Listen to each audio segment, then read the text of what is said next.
Ella stepped off the city bus, gripping the handles of her faded canvas bag as wind whipped her hair across her face. She took a shaky breath and looked up at the towering glass building with the golden sign, Carter Industries. The last few dollars in her wallet had paid for her fare across town. She had skipped breakfast, convincing herself hunger would keep her sharp. Her blazer was second-hand and didn't quite fit at the shoulders, but it was all she had. She wiped dust off her shoes with a tissue, hoping no one would notice the small hole in the toe. She pushed open the heavy glass door and stepped inside the lobby, blinking as marble floors and bright lights greeted her.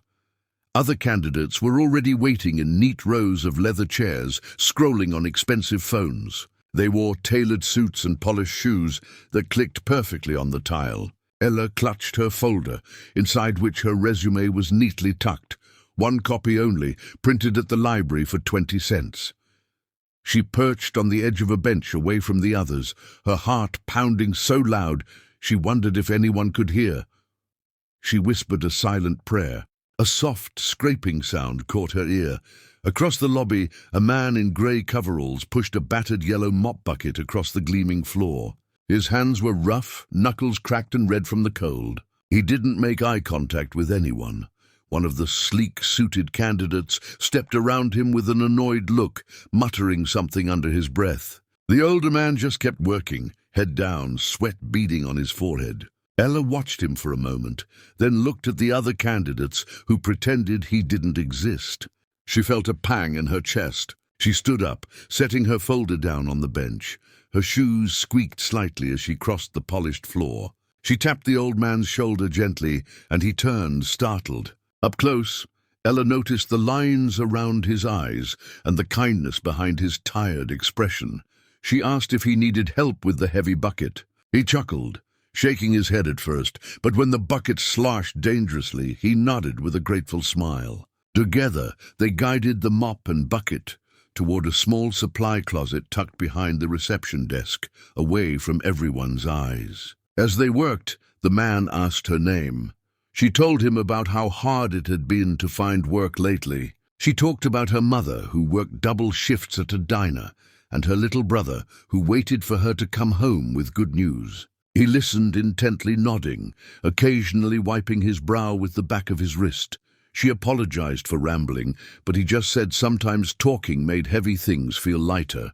She smiled for the first time that morning. She didn't notice the receptionist glancing their way, surprised by the unlikely pair. When they reached the closet, she helped him lift the bucket inside, careful not to spill any dirty water on her. Only good shoes. He thanked her, voice low but warm, and told her good luck. She shrugged and said she probably didn't stand a chance today, not against all those other people with fancy clothes and degrees. He paused, as if he wanted to say more, but instead he just nodded and gently closed the closet door behind him. Ella turned back to the waiting area, feeling silly for wasting time on a stranger when she had an interview that might decide everything. She sat back down, adjusting her blazer and wiping her damp palms on her skirt. One of the other candidates smirked at her, but said nothing. She tried to hold her chin up, forcing herself to breathe slowly. In her mind, her mother's voice whispered, "Be kind, no matter who's watching." Ella didn't know her simple choice to help would be the reason her life was about to change. She didn't see the security camera tucked in the corner near the ceiling, its small red light blinking steadily, recording every small moment in that bright marble lobby. She didn't know that beyond the frosted glass door, leading deeper into Carter Industries, someone had already seen the footage. Someone very important. Someone who liked to test people in ways that never appeared on job descriptions or shiny corporate brochures. Ella only knew that her heart felt calmer now, somehow lighter, as if doing one small good thing might balance out all the fear tangled in her chest. She pressed her hands together in her lap and closed her eyes for a moment, whispering that same silent wish.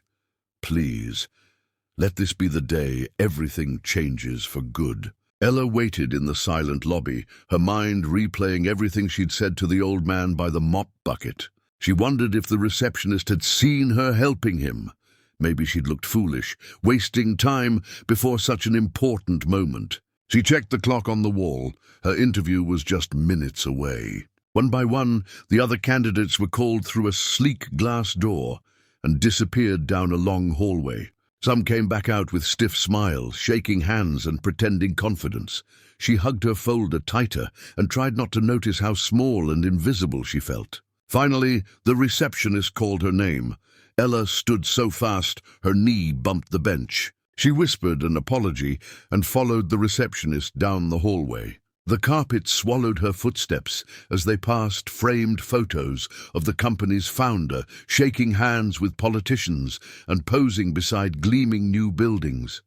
Ella wondered what it would feel like to belong here, not as someone people overlooked, but as someone who could hold her head high. She wiped her clammy palm on her blazer again, wishing she could calm the thunder of her heartbeat echoing in her ears. The receptionist opened a glass door to a bright conference room.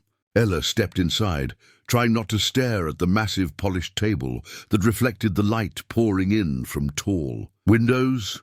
Around the table sat the remaining candidates, each in perfect suits, folders stacked neatly before them. At the head of the table, an empty leather chair waited. Ella sat down at the far end, feeling out of place in her thrift store blazer and scuffed shoes. She could feel the glances of the others, quick and dismissive, like tiny pricks against her skin. The door behind them swung open. Ella looked up and nearly forgot how to breathe. The same man she'd helped with the mop bucket now stood in the doorway, but he was no longer in coveralls. He wore a tailored navy suit, a crisp white shirt, and polished shoes that clicked across the marble floor. He carried a sleek leather folder under his arm and walked with the quiet confidence of someone who owned the room. He didn't look at the other candidates. Instead, his eyes found Ella's, and for a moment his kind smile returned. Murmurs spread around the table as the man set his folder down and sat in the big leather chair at the head. He cleared his throat and introduced himself as Mr. Carter, the founder and CEO of Carter Industries. The same name on the building, the same name on the framed photos. Ella's mouth fell open, her cheeks flushing hot with disbelief. She wanted to melt into her chair. She stammered out an apology for helping him with the mop, but Mr. Carter raised a hand and gently waved her words away, his eyes twinkling as if he'd been waiting for this moment. He didn't waste time with long speeches. He turned to the other candidates and thanked them for coming, but said he'd seen everything he needed to see that morning. Confused whispers filled the room. As folders snapped shut and papers rustled, Ella's heart sank. Had she ruined her chance by wasting time in the lobby? Mr. Carter stood up, his chair scraping softly against the polished floor. He looked right at her and said, "Ella's the one. She's exactly who we want here." Silence swallowed the room. A man in a grey suit scoffed. Another candidate frowned, gripping his pen so tightly it nearly snapped. Mr. Carter walked around the table until he stood beside Ella's chair. He held out his hand, palm open and steady. Ella stared at it for a heartbeat, then slowly reached out and placed her trembling hand in his. He helped her to her feet and said in a calm voice everyone could hear, "A resume tells me what you've done, but character shows me who you are, and that matters more here." Ella felt tears threaten her eyes, but forced them to stay put. The disbelief on the other candidates' faces burned into her memory, like proof that kindness sometimes truly does win. He guided her out of the conference room as the others watched. The glass door swung shut behind them. In the hallway, her steps felt lighter than they had in months. She didn't even feel the ache in her stomach from skipping breakfast. Mr. Carter patted her shoulder and told her they'd start with training tomorrow. He spoke of opportunities, of trust, of how the smallest moments revealed everything worth knowing. Ella nodded, unable to find the words. She still wore the same old blazer and holey shoes, but she felt taller somehow, steadier, ready to stand in any hallway from now on.